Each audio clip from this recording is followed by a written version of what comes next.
थेट जाऊयात रेशीम बागेमध्ये. मोहन भागवत बोलतात. माननीय संघचालक गण, विशिष्ट निमंत्रण पर यहाँ उत्सव को देखने के लिए आए हुए हमारे विशिष्ट अतिथिगण, उपस्थित नागरिक सज्जन, माता भगिनी एवं आत्मीय स्वयंसेवक बंधु,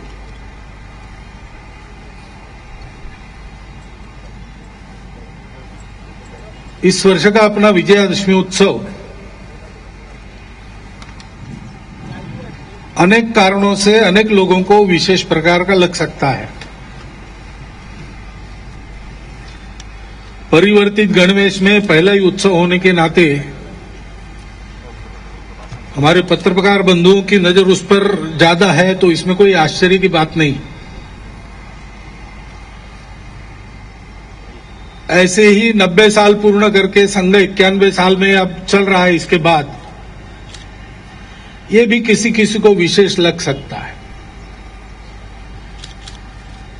पंडित दीनदयाल उपाध्याय जी की जन्मशती, कुछ कार्यक्रम इस 25 सितंबर के पहले साल भर हुए, कुछ कार्यक्रम इस 25 सितंबर के बाद आगे साल भर होने जा रहे, वो भी एक विशेष लग सकता है। मैं और एक विशेषता पर आपका ध्यान खींचना चाहता हूं। इस वर्ष 4 महापुरुषों के विशेषताओं का स्मरण करने का वर्ष है। शैव दर्शन के मूर्धन्य आचार्य श्री अभिनव गुप्त कश्मीर में रहे, चतुरस्त्र प्रतिभा के धनी थे, अनेक शास्त्रों में उनकी गति थी। काव्य, नाट्य, चित्रकला, संगीत, भाषाशास्त्र, ध्वनि शास्त्र, ऐसे सब विषयों में उनके द्वारा बहुत गहरे और बहुत प्रभावी हस्तक्षेप किए गए हैं। आज की तारीख तक उनका अध्ययन किए बिना उस शास्त्र का अध्ययन पूर्ण नहीं होता। ध्वनि शास्त्र में तो जो ध्वनि की शक्ति है परम तत्व तक पहुंचाने की, उसके बारे में उन्होंने जो कुछ काम किया है, लिखा है, वो केवल ध्वनि शास्त्र के अध्येता नहीं, तो संगणक शास्त्र के वैज्ञानिक भी आज अध्ययन करते हैं। साक्षात्कारी संत थे। और सबसे बड़ा काम उन्होंने भारत की सनातन संस्कृति जो है, विविधता में एकता को देखने वाली, उसका पुनः प्रवर्तन कश्मीर की भूमि से किया। कश्मीरियत शब्द हम सुनते हैं, कश्मीर का कश्मीरपन अभिनव गुप्त को छोड़ के पूर्ण नहीं हो सकता। अनेक संप्रदायों से उन्होंने उनके तत्व की शिक्षा ग्रहण की। सब प्रकार के भेदों का निषेध किया और शिव की आराधना करते हुए, शिव का साक्षात्कार करते हुए,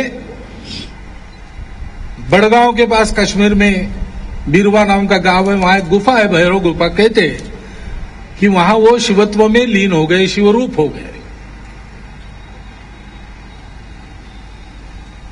शैव संत उत्तर से चले। आज की तारीख में उत्तर भारत में अधिक नाम वैष्णवों का चलता है, शैवों का अधिक बोलबाला दक्षिण में मिलता है। लेकिन दक्षिण से एक वैष्णव संत चले, उनका भी 1000वां वर्ष है, रामानुजाचार्य। उनकी विशेषता यह है कि उनकी आराध्य मूर्ति, उसकी आराधना करने लगे, एक उत्सव मनाना था, तो उनको सपने में ऐसा आदेश हुआ कि उत्सव मूर्ति मेरी दिल्ली के बादशाह के पास है, तो वहां से लेके आओ।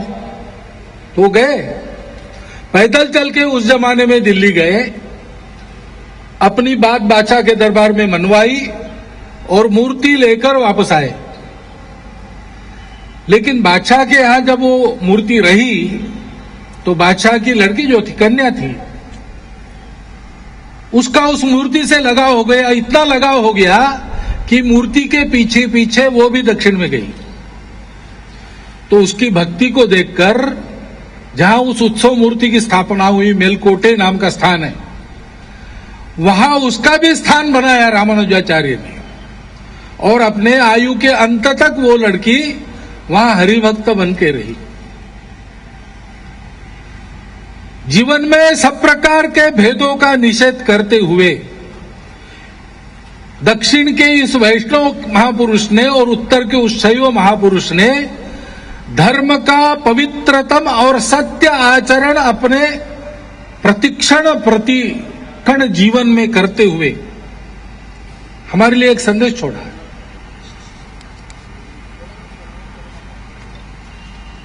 दशमें श्री गुरु गोविंद सिंह जी महाराज, उनका भी ये 350वां वर्ष है।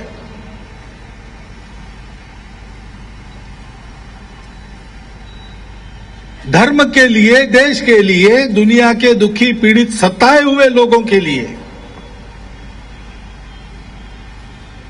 उन्होंने सतत जीवन भर संघर्ष किया। कहानी आप सबको पता है। अपने पूरे वंश का बलिदान कर दिया।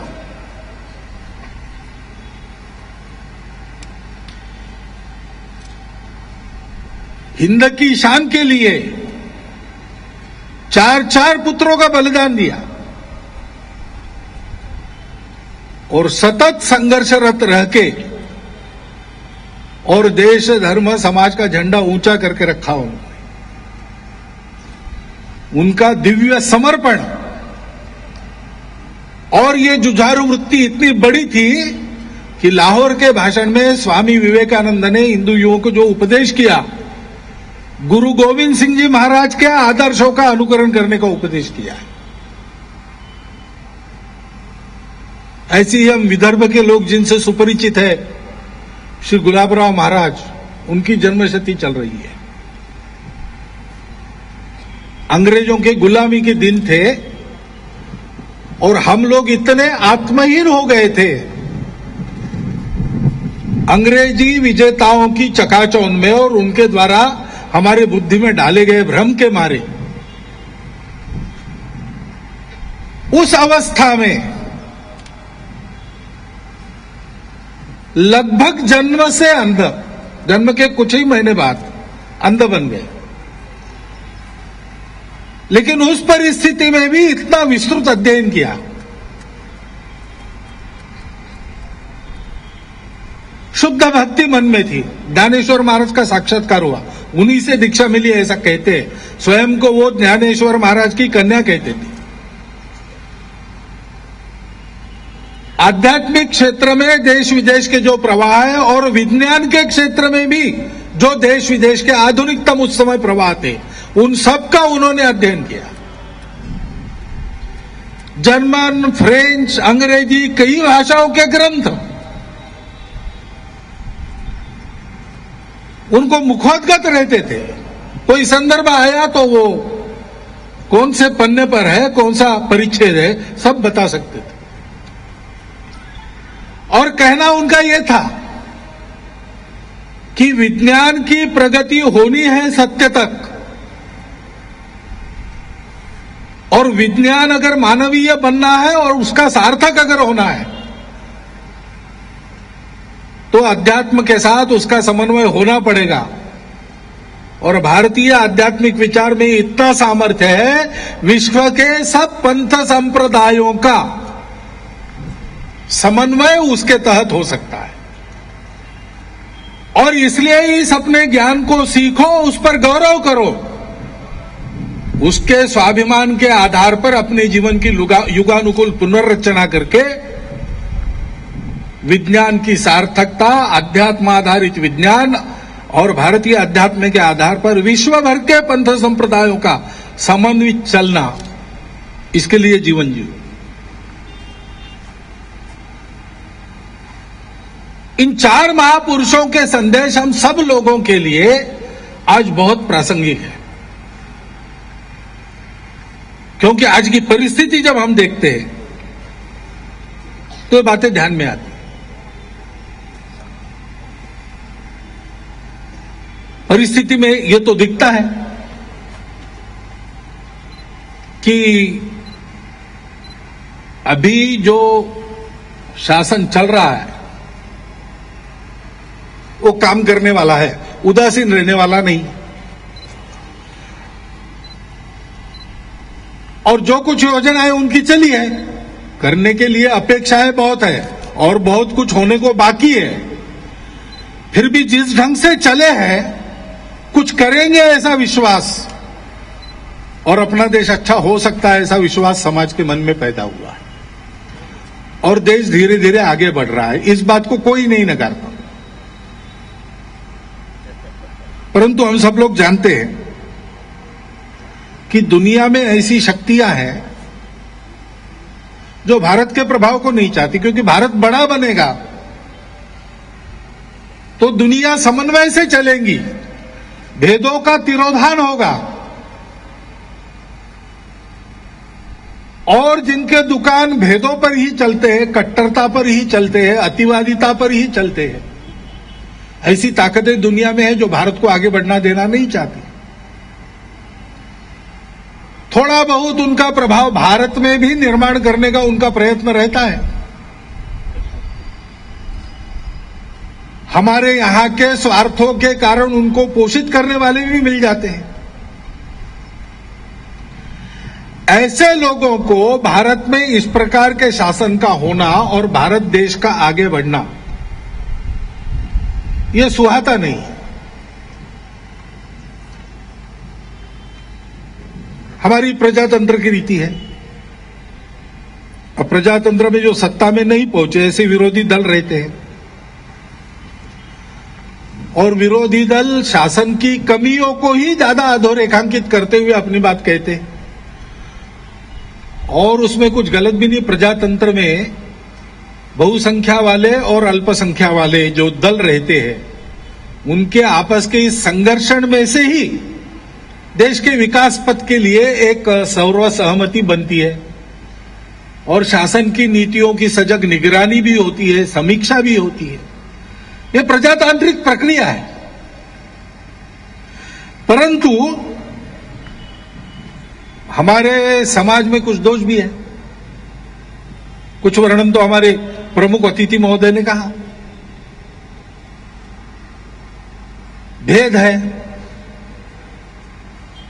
अपने जाति भाषा पंथ संप्रदाय को लेकर अहंकार युक्त वर्तन करने की एक बात चलती है और उसके चलते कभी कभी जो नहीं होनी चाहिए ऐसी घटनाएं भी घटती है। वास्तव में एक ही समाज के किसी बंधु को वो किसी विशिष्ट वर्ग का है, जाति का है,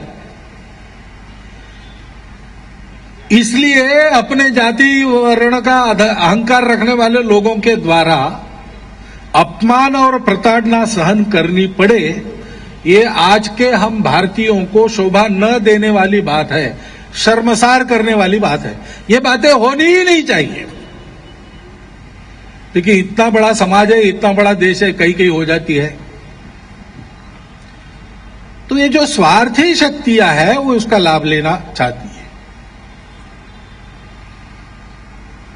घटनाएं घटे ही नहीं तो अच्छा है, लेकिन घट जाती है तब उनका आधार लेकर समाज में ये दूरियां और बढ़े, ऐसा क्रियाकलाप करते हैं। कभी कभी घटना छोटी रहती है लेकिन उसको बड़ा बना के प्रचार माध्यमों में अपनी जो पैठ है उसका आधार लेके तो कांटे को नासूर बनाने का काम करते हैं। कभी कभी तो जो घटा नहीं वो भी घटा है, ऐसा असत्य प्रचार करके उनका ही उद्योग चलता रहता है कि वर्तमान शासन, अभी ये एक शासन है, दूसरा कोई होता उसके लिए भी वही करते, क्योंकि भारत का शासन भारत के प्रजा का विश्वस्त न हो, यो चाहते, वो विश्वास टूटे। देश के लिए भारत के लोग एक हो रहे, वो एक न हो,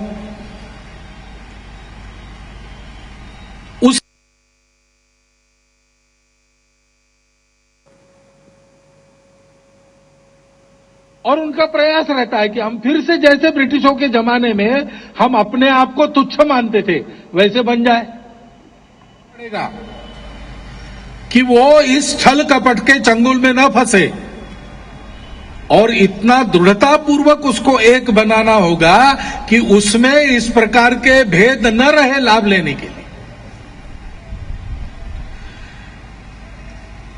ऐसी घटनाएं घटती है तो छिद्रान्वेषी शक्तियों को अवसर मिलता है और उनका प्रयास रहता है कि हम फिर से जैसे ब्रिटिशों के जमाने में हम अपने आप को तुच्छ मानते थे वैसे बन जाए। इसलिए परंपरा रीति रिवाज उसमें जो गलत है सो तो गलत है, लेकिन जो सही है उसके बारे में भी मन में भ्रम उत्पन्न करने का। अब जैसे गौरक्षा का कार्य है,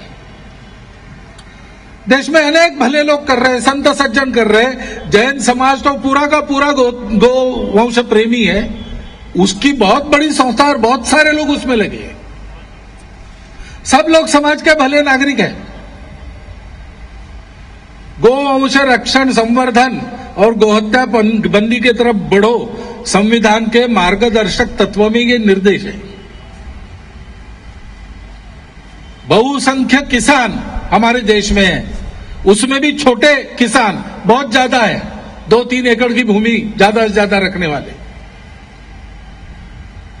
उनके भूमि पर गाय से खेती चलती है, गोबर गोमूत्र का उपयोग है। परसों में निड़ोना गया था, निड़ोना यवतमाल के पास है, वहां शोध केंद्र चलता है। अकालग्रस्त किसानों के लिए वहां काम चल रहा है स्वयंसेवकों के द्वारा, और किसानों की आत्महत्या का कलंक पूरा धोने का प्रयास है। वहां उन्होंने जो प्रयोग किए हैं, पहले तो 4-5 ही किसान साथ में है, आज 600 किसान उनके साथ उनके निर्देश में खेती कर रहे हैं। तो गोमय गोमूत्र के आधार पर जैविक खेती वो कराते हैं, लागत आधी हो जाती है और उत्पादन 1.5 गुना बढ़ जाता है। विज्ञान सम्मत भारतीय गाय की सारी गुणवत्ता है, सारी दुनिया ने मानी है आज, और अपने अर्थतंत्र का आधार है। परंपरा के अनुसार गौ माता है और इसका काम करने वाले सारे गौरक्षक भले लोग हैं। इसलिए कानून मर्यादा, संविधान मर्यादा के अंदर रहकर ही अपना काम करते हैं। देश में कानून है, वो क्या आज के सरकार या आज जिनका सरकार है उस दल ने नहीं बनाए, अनेक लोगों ने बनाए हैं। पहले से राज्यों में गौरक्षा के कानून है। पूरे भारत में prevention of cruelty to the animals, पशुओं के प्रति क्रूरता न बरतने के लिए कानून है।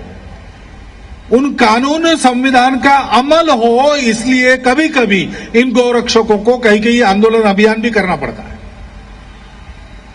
उसको करते समय भी किसी भी प्रकार की उत्तेजना न लाते हुए पूरा का पूरा कानून की सीमा के अंदर रहकर चलने का उनका प्रयास रहता है। अगर ये नहीं रहा तो घटनाएं घटती है, और घटनाएं घटती है तो शासन तो कानून सुव्यवस्था का पालन कराने के लिए है, तो उसको उपाय करने पड़ेंगे। लेकिन शासन के द्वारा दिए गए उपाय करते समय प्रशासन को यह ध्यान में रखना चाहिए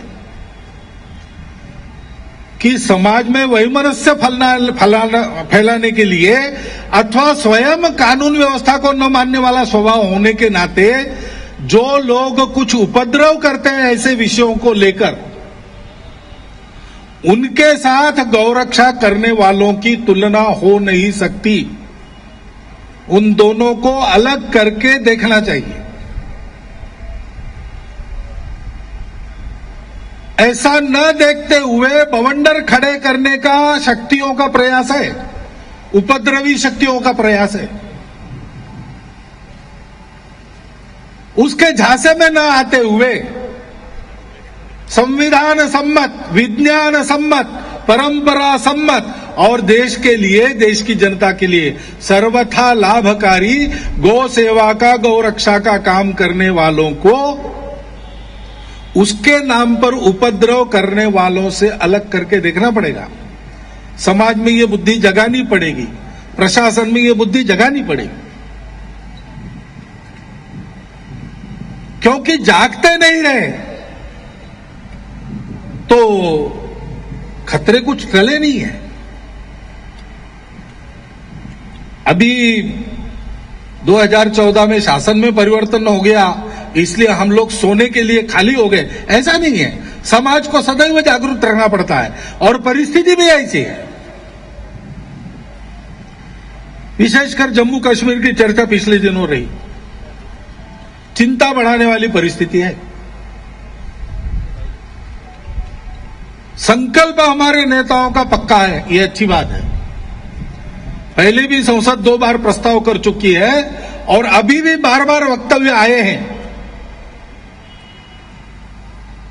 कि कश्मीर भारत का अविभाज्य अंग है। मीरपुर, मुजफ्फराबाद, गिलगित बाल्टिस्तान सहित सारा कश्मीर भारत का है। ये जो वक्तव्य की दृढ़ता वगैरह है वो क्रियान्वयन में भी वैसी ही उतरनी चाहिए, इसकी आवश्यकता रहती है।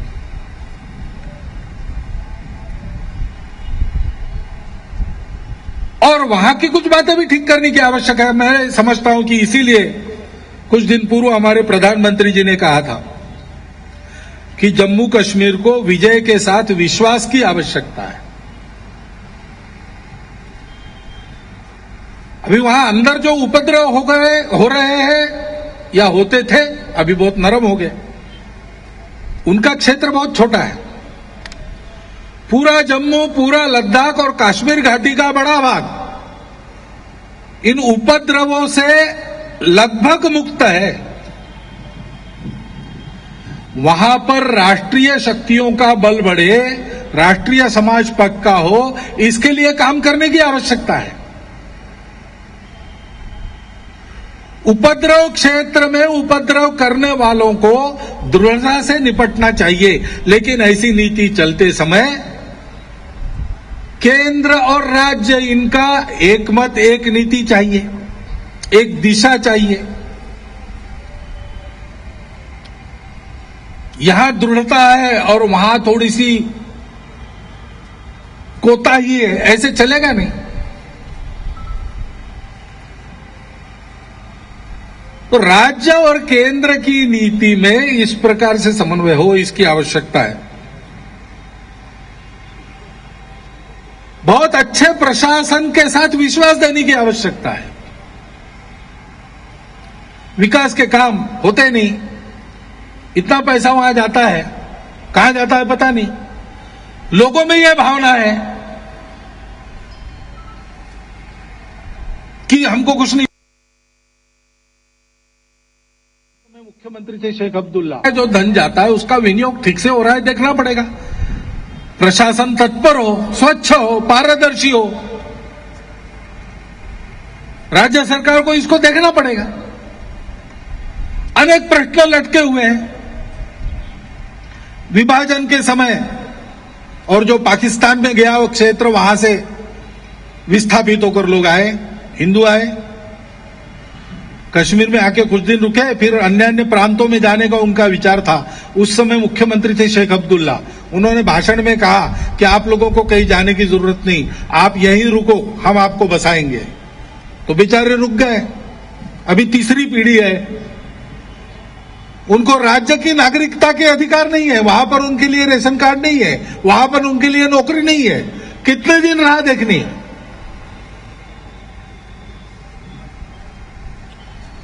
48 में पाकिस्तान का जो आक्रमण हुआ, कुछ हिस्सा पाक ने हथिया लिया, वहां से विस्थापित दशक बीत गए। कश्मीरी पंडित हिंदू बंधु शरणार्थी नाते बाहर है। ये सब लोग वहां अपनी सुरक्षा के प्रति पूर्ण आश्वस्त और सशक्त होकर बसे। भारत भक्त और हिंदू बने रहकर वह अपने अपने स्थान पर जैसे पहले कभी बसते थे उतनी अच्छी तरह रह सके, ऐसी स्थितियां उत्पन्न करके उनको न्याय दिलाना होगा। कितने साल, दशक बीत गए, अभी भी उनका सपना है, वो पूरा करना पड़ेगा। ये सारी बातें होगी तब तो जनता को लगेगा कि हाँ भाई, भारत में अन्य प्रांतों में जैसे सरकारें चिंता करती है जनता की, वैसी कम से कम चिंता हमारी हो रही। सात्मीकरण कहते हैं। सात्मीकरण के लिए अनुकूलता इससे उत्पन्न होगी, इसकी आवश्यकता है। यह साथ साथ होगा उपद्रवियों को दृढ़तापूर्वक निपटने के साथ साथ, तब वहां विजय के साथ विश्वास की भी अनुभूति होगी। और हम सब जानते हैं कि कश्मीर की उपद्रवकारी शक्तियों को उकसाने का काम सीमा पार से होता है। छुपी बात नहीं है, सारी दुनिया इसको जानती है। और उनको अच्छा जवाब भी हमारे शासन ने दिया है। प्रास्ताविक में महानगर संघचालक जी ने अभिनंदन किया, मैं फिर से एक बार अभिनंदन करता हूं। शासन के नेतृत्व में हमारे सेना ने जो साहस दिखाया है, शौर्य पूर्वक जो काम यशस्वी करके दिखाया है, फिर एक बार पूरी दुनिया में भारत के सेना की प्रतिष्ठा ऊंची हो गई, भारत देश की प्रतिष्ठा ऊंची हो गई। और उपद्रवी को संकेत मिला कि सहन करने की भी मर्यादा होती है। यशस्वी राजनय के द्वारा जो बार बार विनाकारण हमारी शत्रुता करता और उपद्रव करता है, उसको अलग थलग कर दिया। एक अभिनंदनीय काम इस शासन के नेतृत्व में हुआ है। हमारे सेना दलों ने जो पराक्रम दिखाया है, हम सभी लोग उसके गदगद हैं, हम हार्दिक अभिनंदन करते हैं। परंतु हमको यह भी सोचना पड़ेगा कि ये सारा होते समय हमको एक संकेत भी मिला है, और अभी हमने ये जो कदम उठाया है तो आगे उसकी और आवश्यकता है कि हमारे सीमाओं के सुरक्षा में बिल्कुल एक क्षण की भी ढिलाई महंगी पड़ सकती है। वहां की तैयारी पक्की और सदैव जागरूक होनी चाहिए। हमारे सामरिक बल पूर्णतया सुसज्ज होने चाहिए। हमारे सामरिक बल, हमारे सीमा रक्षक, हमारा सूचना तंत्र, सबके बीच में एक सुंदर समन्वय चाहिए, और ये तीनों साधन संपन्न होने चाहिए। क्षण भर की ढिलाई भी महंगी पड़ सकती है, कहां से कौन घुसेगा। और इसलिए सीमाओं का बंदोबस्त भी बहुत महत्व की बात है। सागर की खुली सीमा है, जंगल पहाड़ों से कृत्रिम रीति से देश का विभाजन किया, इसलिए जो सीमा बनी वो उसी प्रकार की सीमा है, तो कहीं कहीं सच्छिद्र भी है। उसकी चौकसी, उसकी निगरानी, इसमें ढिलाई बिल्कुल नहीं होनी चाहिए। और हम जानते हैं कि इन सीमा प्रदेशों में अपने देश के तरफ जो प्रांत सीमा से लगते हैं, उन प्रांतों में कुछ अलगाववादी शक्तियां उपद्रव करती हैं, कुछ आपराधिक ऐसे संगठन है, छोटे छोटे समूह है जो सब प्रकार की तस्करी कहते हैं। नशीली दवाओं का प्रचार प्रसार भी होता है। विदेशी गुप्तचर एजेंसियों के साथ साठगांठ रहती है, शस्त्रों का भी इधर उधर आना जाना, उग्रवादियों का भी इधर से उधर आना जाना। इन सब में संलिप्त समूह वहां पर कार्यरत है। यह स्थिति हमारी सीमाओं की सुरक्षा के लिए अच्छी नहीं है। भू सीमा और सागरी सीमा के लगे प्रांतों में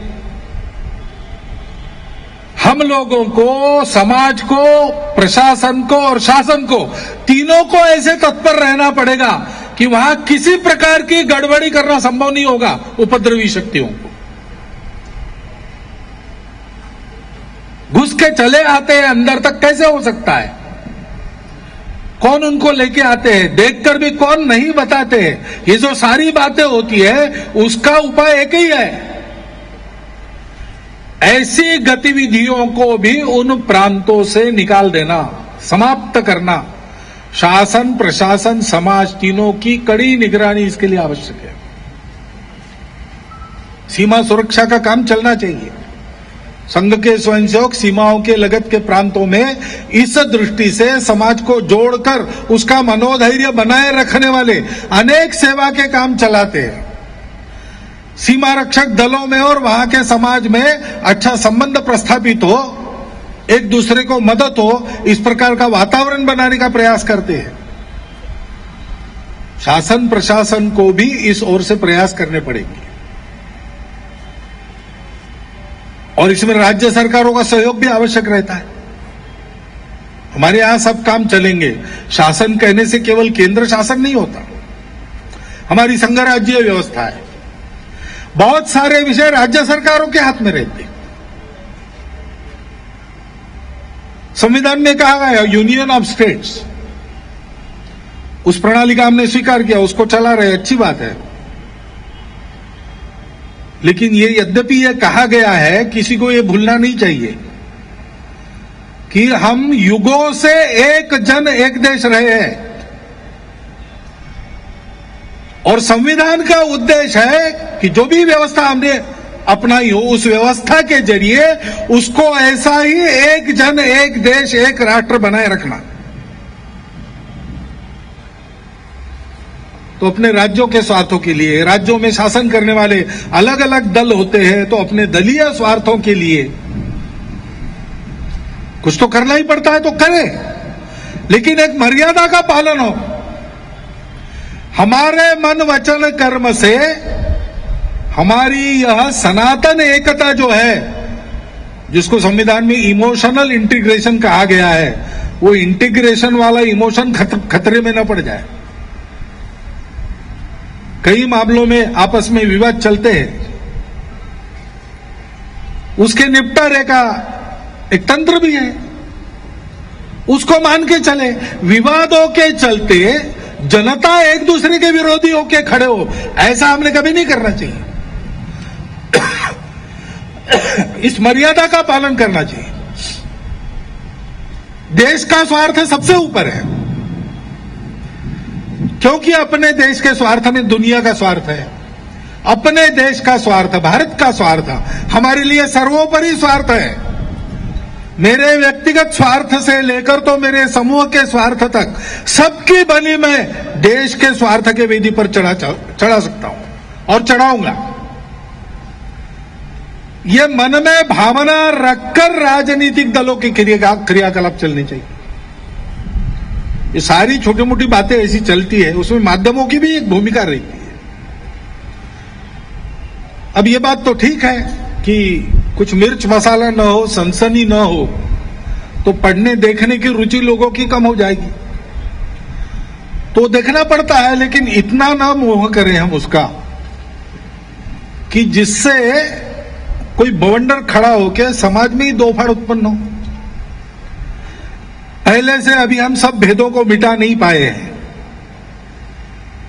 नित्य आचरण में हमारे अभी भी दूरियां बाकी है, वो कम हो, आपस में विद्वेष न रहे, ये प्रयास रहे सबका। उसको चौड़ा करने का काम अनजाने में भी हमारे हाथ से न हो, इसकी सावधानी सबको रखनी पड़ेगी।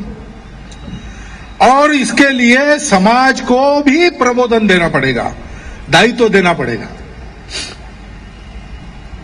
और इसलिए शिक्षा की जो चर्चा चलती है अपने देश में, वो मुझे महत्व की लगती है, सभी को लगती है। कई अच्छे अच्छे लोग मिलते हैं, वो हमको बताते हैं कि देखो भागवत जी, बातें तो सब ठीक है, लेकिन जब तक आप शिक्षा ठीक नहीं करोगे ये ठीक नहीं होगा।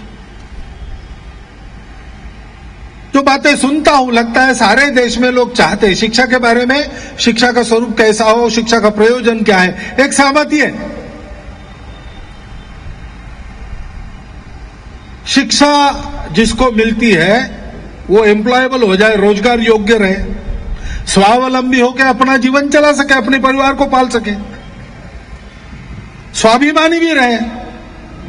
थोड़ा शिक्षित हुआ कि नौकरी की तरफ दौड़े, इसकी आवश्यकता नहीं है। अपने हाथ से काम करके अपना पेट भरने का मादा उसमें होना चाहिए, आत्मविश्वास होना चाहिए। दुनिया में कहीं भी डाल दो, मैं खड़ा हो सकता हूं। इस स्वाभिमान, आत्मविश्वास, स्वावलंबन के साथ जो रोजगार योग्य है ऐसा तैयार हो, क्षमतावान हो, ज्ञानी हो, इसके साथ साथ समाज के, देश के प्रति, अड़ोस पड़ोस के प्रति, गांव के प्रति, अपने शहर के प्रति जो दायित्व मन में रहना चाहिए, उस दायित्व का बोध उसमें जागे, एक अच्छा मूल्यवान मनुष्य उसमें से उत्पन्न हो। यह सहमति है, शिक्षा इसके लिए चाहिए। और इसलिए चिंतन में यह कैसे होगा, तो इन बातों की भी सहमति है कि शिक्षा सबके लिए होनी चाहिए, सुलभ होनी चाहिए। और सबके लिए सुलभ होनी चाहिए तो शिक्षा सस्ती होनी चाहिए, महंगी नहीं होनी चाहिए, सामान्य मनुष्य के पहुंच में होनी चाहिए। शिक्षा का प्रयोजन सफल करने वाला पाठ्यक्रम हो, उसके विपरीत या निरर्थक पाठ्यक्रम नहीं चलेगा, उसको बदलना पड़ेगा। और पाठ्यक्रम का मर्म समझकर उसको पढ़ाने वाला शिक्षण भी हो, शिक्षक हो। वो केवल मास भर की तनख्वाह लेने के लिए नौकरी करने वाला ना हो। देश की नई पीढ़ी तैयार करना है मुझे, ये कर्तव्य बोध, दायित्व बोध लेकर काम करने वाला हो, ऐसा उसका प्रशिक्षण हो, ऐसी उसको प्रेरणा मिले। और जीवन के उधेड़ बुन में उसकी वो प्रेरणा जागती रहे, इसके लिए उसके योगक्षेम की भी ठीक से चिंता हो। ऐसा होना है तो शिक्षा को समाज आधारित होना ही पड़ेगा। वैसे भी शिक्षा स्वतंत्र रहनी चाहिए और समाज ने शिक्षा को चलाना चाहिए। परंतु समाज चलाता है तब व्यापारीकरण का भी खतरा रहता है, और इसलिए ये न हो पाए। सस्ती सुलभ शिक्षा सबको मिल रही है और शिक्षा व्यापार नहीं है। शिक्षा मनुष्य निर्माण की बात है, ये ध्यान में रखकर शिक्षा का काम चले, इसलिए सरकार को भी उसमें उस मात्रा तक रहना चाहिए। ये सबकी सहमति है। अभी शिक्षा विभाग ने एक समिति बिठाई थी, उसने अपना काम पूर्ण किया, उसने अपना प्रतिवेदन भी दिया। प्रतिवेदन मैंने तो देखा नहीं, लेकिन अब ये जो सहमति बनी है, सारे मिलने वाले शिक्षाविद जिसको बोलते हैं, शिक्षा को जानने वाले लोग बोलते हैं, शिक्षा देने वाले लोग बोलते हैं, शिक्षा क्षेत्र में काम करने वालों के मन के अनुसार इस गंतव्य को सफल करने वाली वो सिफारिशें है कि नहीं, मैं जानता नहीं। इसका विचार होना चाहिए। समिति जो बनी उसमें कितने शिक्षाविद थे मुझे मालूम नहीं, और इसलिए वो वृत्ता आने के बाद एक बार फिर से सबने देखना चाहिए और सुधार करना चाहिए अगर आवश्यक है। नहीं तो शिक्षा में परिवर्तन होगा ऐसी जो आशा लगी है, और ऐसी सारी शिक्षा भारत में शुरू होगी, ये जो अपेक्षा है उसकी प्रतीक्षा ही बनी रहेगी। अब प्रतीक्षा बहुत हो गई, प्रतीक्षा सफल करने वाला कुछ काम होना चाहिए। परंतु केवल शासन ही ये करता है ऐसा नहीं है। शिक्षा प्राप्त करने का स्थान केवल विद्यालय महाविद्यालय ही है ऐसा नहीं है। शिक्षा तो अपने कुटुंब परिवार में भी प्राप्त होती है।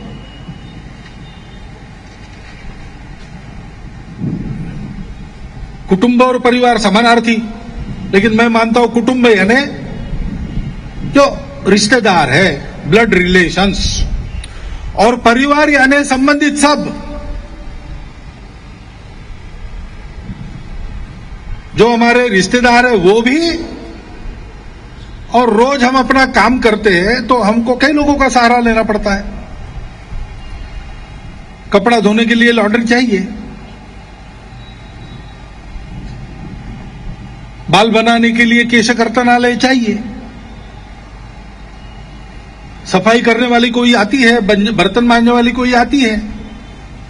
ऐसे बहुत लोगों के सहारे अपना जीवन चलता है। घर में एक गाय है, दूध देती है, वो भी हमारा जीवन चलाती है।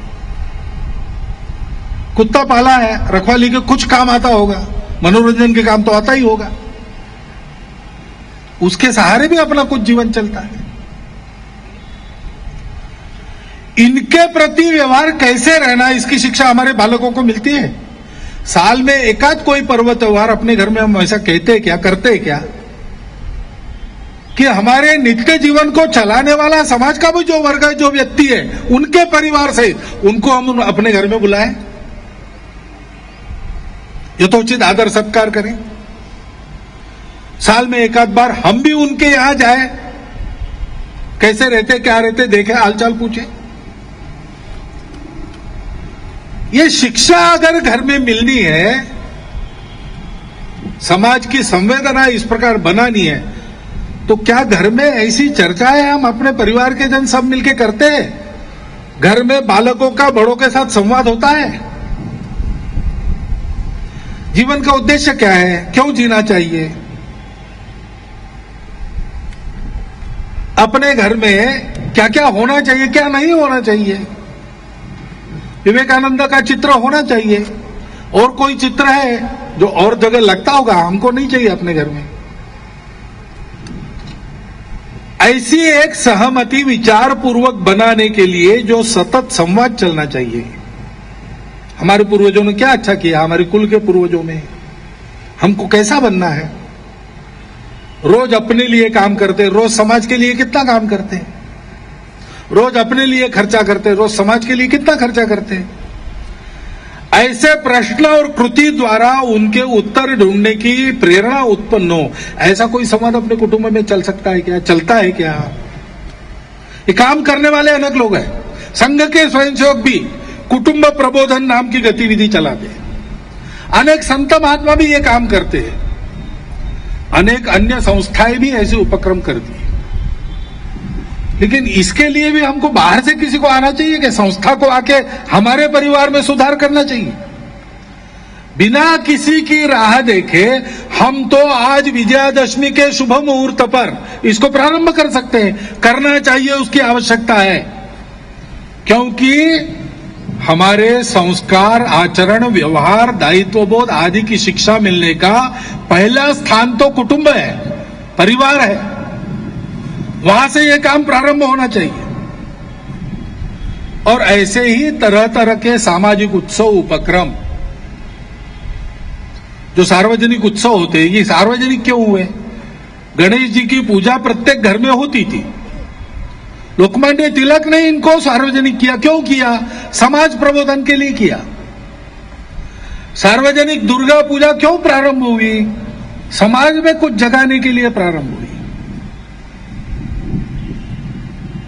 उस ढंग से उनका आयोजन होना चाहिए।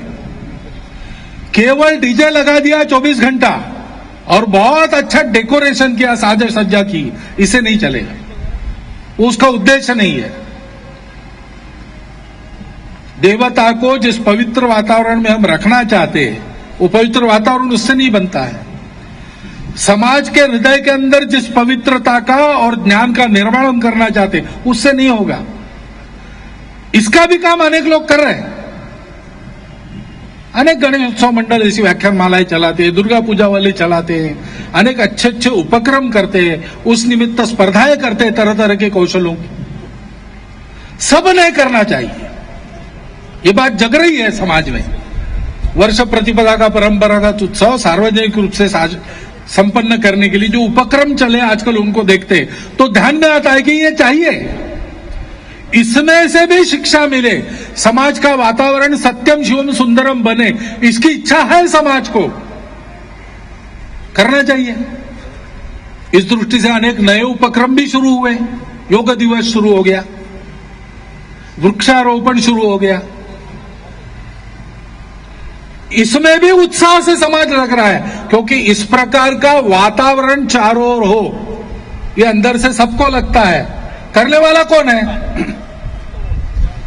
ये तो कोई शासन के हाथ की बात नहीं, ये हमारे हाथ की बात है। आगे बढ़ के इसको करना चाहिए, स्वयंसेवक करते हैं। अभी सेवा कार्य की बात बताई, पंढरपुर की वारी में निर्मल वारी का काम स्वयंसेवकों ने किया, आपने पढ़ा होगा समाचार पत्रों में। अब पंढरपुर की वो वारी चलती है तो कहीं गंदगी नहीं होती। सरकार ने सहयोग जरूर किया, लेकिन पहल तो समाज ने ही की, संघ के स्वयंसेवक साथ में थे। वृक्षारोपण चलता है, संघ के स्वयंसेवक भी करते हैं। यहां नागपुर में ही वृक्षारोपण का उपक्रम किया, एक निश्चित संख्या लेकर वो वृक्ष लगाए और वो चलते रहे, बढ़ते रहे, इसकी पूरी व्यवस्था की है। बड़े बड़े उपक्रम लेते हैं स्वयंसेवक हाथ में। उत्तराखंड में पिछले साल संकल्प करके 2 लाख पेड़ उन्होंने लगवाए एक साल में। समाज भी सक्रिय हो रहा है, लेकिन समाज के संगठन संस्थाएं सक्रिय हो रही।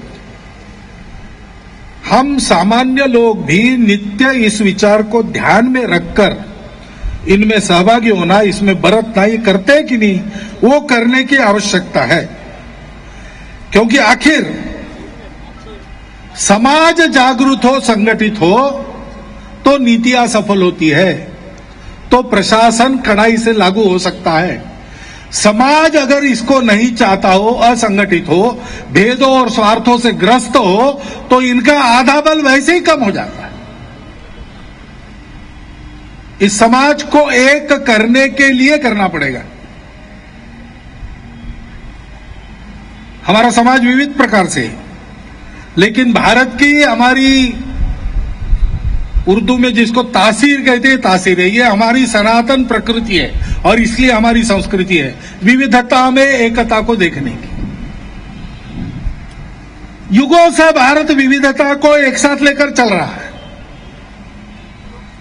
भारत ने अपने जीवन का तरीका ऐसे रखा कि यहां ज्ञान विज्ञान की प्रगति हुई, बड़े बड़े भवनों का, मंदिरों का निर्माण हुआ, 10,000 साल से खेती चली है, अच्छी खेती चली है, परंतु यहां के पर्यावरण की हानि नहीं हुई। यहां पर भी कंप्यूटर द्वारा बनाए गए सूती कपड़े से स्पर्धा करे ऐसे ढाके की मलमल बनती थी, परंतु वो ढाके की मलमल रोजगार का साधन बनी, बेरोजगारी का कारण नहीं बनी। यंत्रों का उपयोग हम भी करते थे, लेकिन उस मर्यादा में करते थे।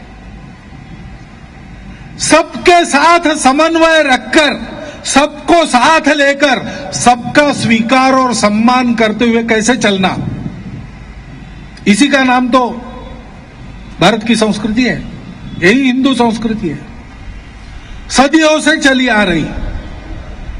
और आज की त्रस्त मानवता को अपने ही मोहजाल से उत्पन्न भेदों में और संघर्षों में फंसी मानवता को राहत देनी है, तो भारत का कर्तव्य बनता है। यह काम भारत को ही करना पड़ता है। और जब तक पृथ्वी पर मानवता है, तब तक इस कार्य की आवश्यकता बनी रहेगी, इसलिए भारत भी बना रहेगा। इसलिए हम कहते हैं कि हमारा अमर राष्ट्र है। यूनान, मिस्र, रोमा सब मिट गए जहां से, कुछ बात है कि हस्ती मिटती नहीं हमारी, ये हमारी हस्ती है। इसी को हम हिंदुत्व कहते हैं, इसी को हम संस्कृति कहते हैं।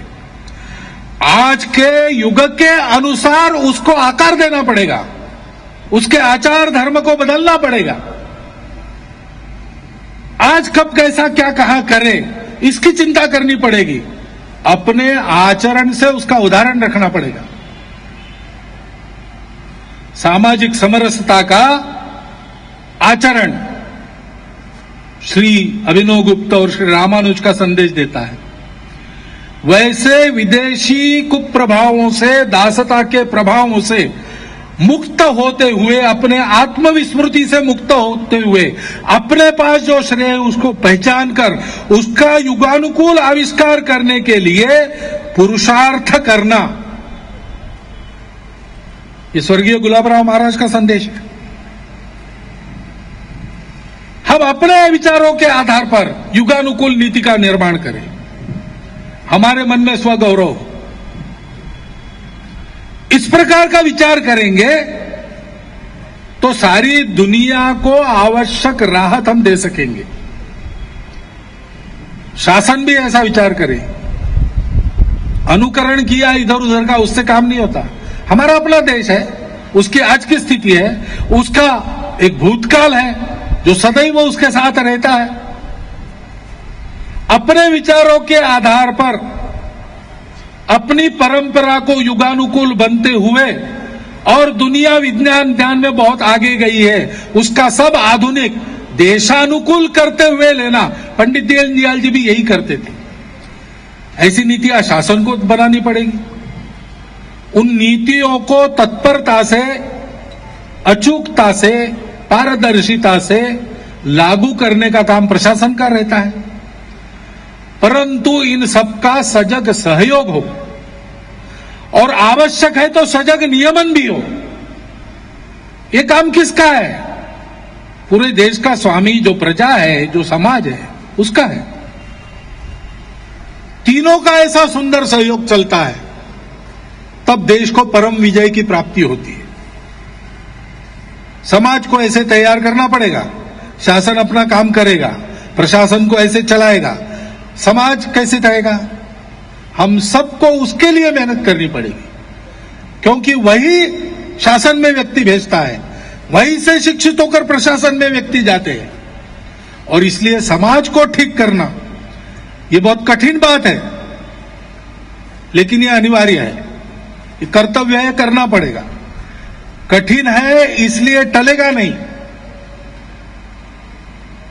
6वें गुरु के समय से चलता आया हुआ मीरी और पीरी का बाना दशमें श्री गुरु महाराज ने जिस प्रकार संभाला, हमारे सामने आदर्श उदाहरण है। उनकी कर्तव्य निष्ठा है, उनकी वीरता, उनका साहस है, उनका सर्वस्व समर्पण है। उसका अनुकरण करने का साहस हमको दिखाना पड़ेगा। ये करेंगे तो वो देश खड़ा होगा जो सारी दुनिया का विश्व गुरु बनेगा। समाज को ऐसा बनाने के लिए ही राष्ट्रीय स्वयंसेवक संघ काम करता है। संघ के स्वयंसेवक की सारी गतिविधियां करते, मैंने उल्लेख किया, गौ रक्षा की करते हैं, कुटुंब प्रबोधन करते हैं, ग्राम विकास की करते हैं।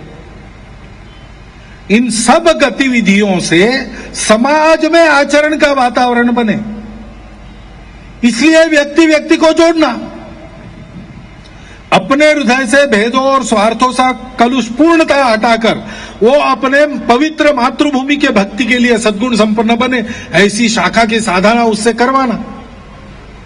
और ऐसे गुणवान व्यक्तियों को समाज में इस आचरण का वातावरण बनाने वाले समाज के विभिन्न क्रियाकलापों में सक्रिय करना, प्रेरणा देना।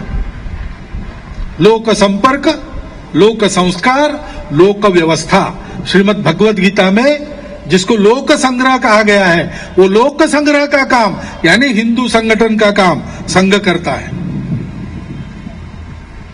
और इसलिए आज के इस विशेष प्रसंग पर मेरा आपको आह्वान है कि केवल एक संगठन करे उससे नहीं होगा।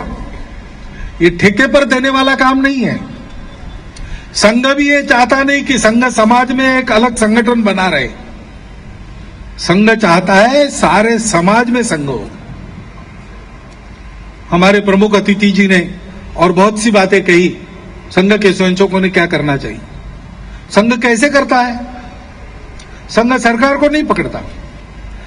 संघ के स्वयंसेवक स्वयं लगते हैं, और लगते हुए जिनके लिए लगते हैं उनको भी सक्रिय करते हैं।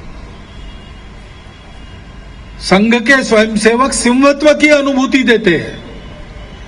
किसी ने दिया मैंने लिया ऐसा नहीं, मैंने अपनी जितनी शक्ति थी उतना पुरुषार्थ किया, उसमें समाज के सद्भावी लोग मेरे साथ आ गए।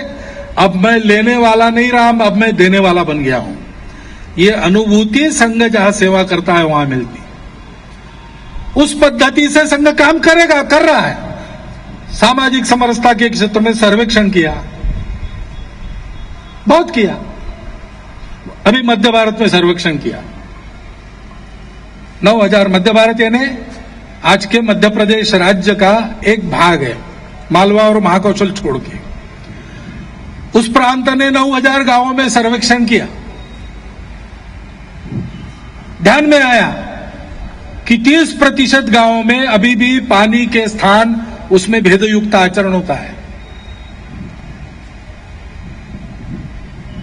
मंदिर का भेद वो भी 25-30% में चलता है और स्मशान का भेद भी चलता है, उसके उपाय भी करेंगे। ऐसा ही सर्वेक्षण तेलंगाना में हुआ, ऐसा ही सर्वेक्षण आंध्र में हुआ, उत्तर कर्नाटक में हुआ, दक्षिण तमिलनाडु में हुआ, राजस्थान में हुआ, चल रहा है। संघ की शाखा ने ये सामाजिक समता के दृष्टि से कदम आगे बढ़ाने का काम हाथ में लिया है।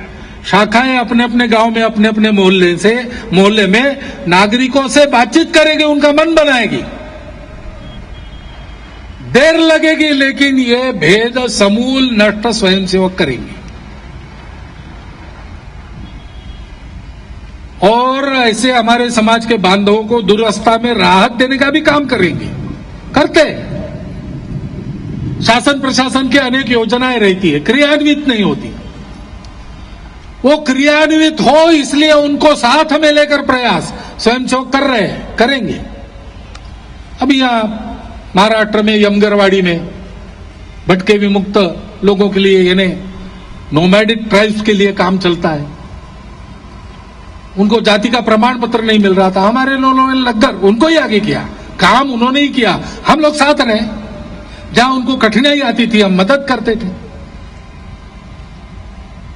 और वो प्रमाण पत्र देने का काम हो गया। ऐसी मदद सारे देश में जहां आवश्यकता है वहां स्वयंसेवक जिसका काम है उन्हीं के पुरुषार्थ के आधार पर जरूर करेंगे। सारे समाज ने भी यह ध्यान में रखना चाहिए। समाज का भेदभाव हटाना, समाज में से अन्याय दूर करके सामाजिक न्याय की प्रस्थापना करना, समाज के दुर्बल लोगों को न्याय मिले इसके लिए प्रयास करना, एक संगठन इसका काम नहीं रहता, सारे समाज का रहता है। इसलिए मेरा आह्वान है कि हम लोग संघ के इस कार्य के केवल दर्शक न बने रहे, इसके सहयोगी बने, इसके कार्यकर्ता स्वयंसेवक बने। ये तपस्या करनी पड़ेगी, तब देश खड़ा होगा। ये ऐसा ही प्रसंग है ना विजयादशमी। 9 दिन शक्ति की आराधना की देवों ने, यानी उस समय के सज्जन शक्ति ने अपनी अपनी शक्ति को जोड़कर सम्मिलित कर दिया। उस आराधना के बाद 10वां विजयादशमी का दिन देखने को मिला। हमारे देश में भी हमको विजय की आराधना करनी है, समाज में विश्वास उत्पन्न करना है। उस दृष्टि से इस आराधना में आप लोग भी सहभागी हो, ऐसे आह्वान करता हुआ मैं अपना भाषण समाप्त करता हूं। विजयादशमी के दिवस पर आपका हार्दिक अभिनंदन और आप सभी की ओर से एक प्रार्थना।